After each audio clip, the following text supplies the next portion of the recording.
Okay, so I'm just getting ready to drive out the old roller bearings, the needle roller bearings from the centre of a high gear. And to do that you need a drift, and so what I'm going to do is I'm going to use the old gearbox main shaft. I've now got a new gearbox main shaft.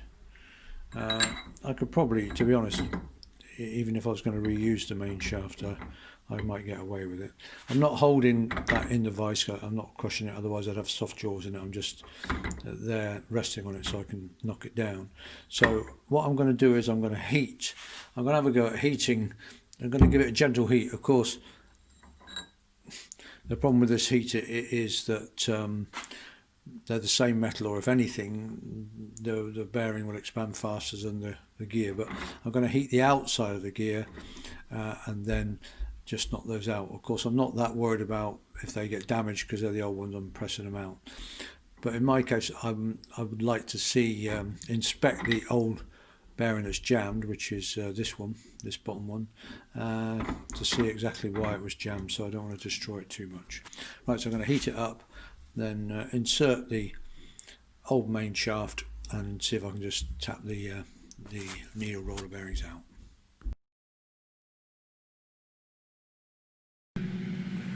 Yeah, well, I've had a poke around with this, and sure enough, you can just see on that far edge. Well, hopefully, well, you could have done if it try and get to focus on it. On that far edge, it's just that I'm trying to do. But I think,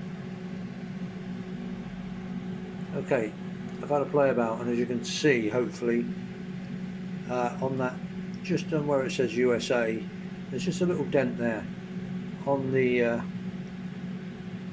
casing of the roller bearing, the needle roller bearing, and it's that dent that, sure enough, is trapping the needle rollers and stopping them from turning. Yeah, that's all worked well, and I've pushed out the, just checking how hot they are, so a bit warm. Pushed out the old needle roller bearings, and I'll have a quick examination. I'm fairly sure as to why the one's jammed, but we'll have a look. So all I need to do now is carefully drift the new needle roller bearings into the main shaft. The lay shaft. Now this is a lay shaft, and that is high gear, which is fixed on the lay shaft, and this is fourth gear, which spins just below fifth gear. Now, the thing about these is that early lay shafts, that's 1972 models, the high gear was pressed on to the shaft like this, but the problem was that this gear would could slowly work its way towards fourth gear and then lock the two gears together, so trying to run fifth and fourth gear at the same time with disastrous consequences. So as a stopgap, what Triumph did, they sent a message around to the dealers to say make sure that this gap's about at least 7 thou between the two gears to try and stop them going together. And then shortly after that they changed the lay shaft so that actually in this high gear there is actually a small circlip that actually stops. They put a groove in the lay shaft, added a circlip. It's completely hidden, but it should be in there, and it actually stops high gear drifting into fourth gear. I'm not sure exactly what engine number they changed from, but I know that early 72 bikes had the old lay shaft, and sometimes 73 I think they changed. My bike, if you're not sure, and you think, oh, I'm not sure, so then you can age your bike exactly from when it was made. Don't worry about when it was sold, what reg it is, because that can be quite a distance apart. So my bike, there we go, the first two letters of the engine number are DH, and that's what we want to know, the first two letters of the engine number. It's the same for any Triumph or BSA. Then you go to the front of the manual, and there is a list. It tells you when things were made. So mine's D, April, H, 73. So I know my bike was made in April of 73. Because sometimes a bike was made and then might have been sold, you know, a year later, sometimes a couple of years later. So I know that mine's a 73, and I know that this is the later lay shaft, and I don't have to worry about the two gears possibly meshing together. The second thing I'm going to look at is the end float on the lay shaft, because you want a certain amount of end float, you don't want too much.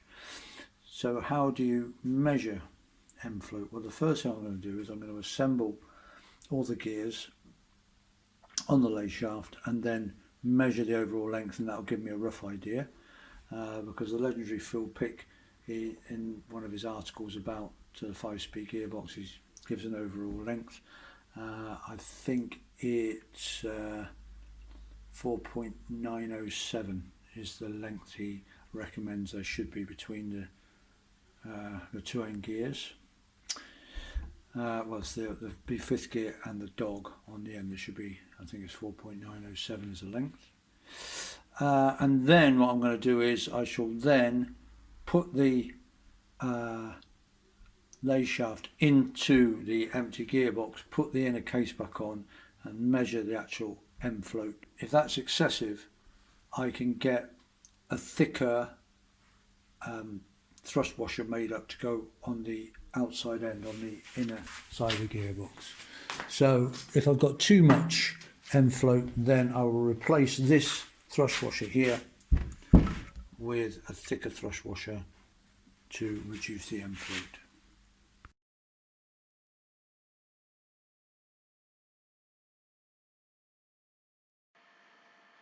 So I've assembled the gears onto the lay shaft, and I've measured the total distance, and that's 4.890, and the recommended is 4.907. So I'm already about 17 thou short, which means my end flow is going to be too big. So what I'm going to do now is put that into the lay shaft. So I put the lay shaft into the gearbox shell and see if I can actually get a measurement on the end float. So I've measured the length of the lay shaft, and it does seem to be a bit short. So what I'm doing now is I've got the gearbox shell, cleaned up the gasket area, and then put a gasket on, a new gasket, which is important, because without the gasket you'll get all the distances are going to be slightly thinner, the thickness of the gasket. So then I've built this all up. Yeah, is that right? Yeah. And the main thing is I put the circlip back on the lay shaft. To be honest, I think all I really need to do is just put the dog and the circlip on, but I put all the other gears on as well, just in case. And what I'm going to do now is I've got the gasket in place, and I'm going to slide the outer casing on, inner casing on, and then I'll measure the end float. So I'll have to put this, I'll put this down for a sec. Right, so I've got that. So the gearbox is empty now, apart from the lay shaft, and that's the lay shaft. And what I've got is a trusty magnet here, and then I can pull on the end of the lay shaft, and we can see the end float. Okay, I'll make sure that's pushed in fully, and it's not. Okay, and then what I've got here is I've got the dial gauge. I'll set the dial gauge up on the end. Well, I have already done this. I've set the dial gauge up on the end of the lay shaft, and I've come up with a slightly alarming 54 thou end float. You see the gears moving in there. So that's a bit excessive. So the way to cure that is to fit an oversized thrust washer to this inner casing, not to the inner side, but to the outer side. But they don't make an oversized thrust washer, so you have to have one made. And the only place I know that make them are P&M Motorcycles. I think they're in London. Great, really great company, and they will actually make you a thrust washer to the size you require. So they are making me up a thrust washer, which will give me about, it should give me about 15, possibly 20 thou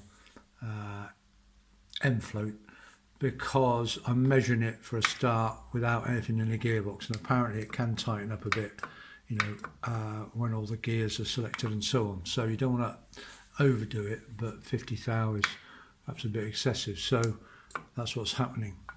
So that's fantastic. So that should take a few days to arrive, and then I'll replace the thrust washer in this casing with a thicker one, and we should be good for the endfloat. A couple of things to notice is, or to note rather, is apparently the early gearbox didn't use a gasket.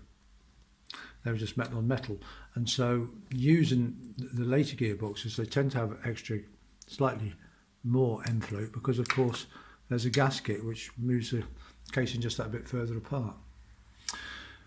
Okay, so I'm feeling a lot happy about the gearbox now.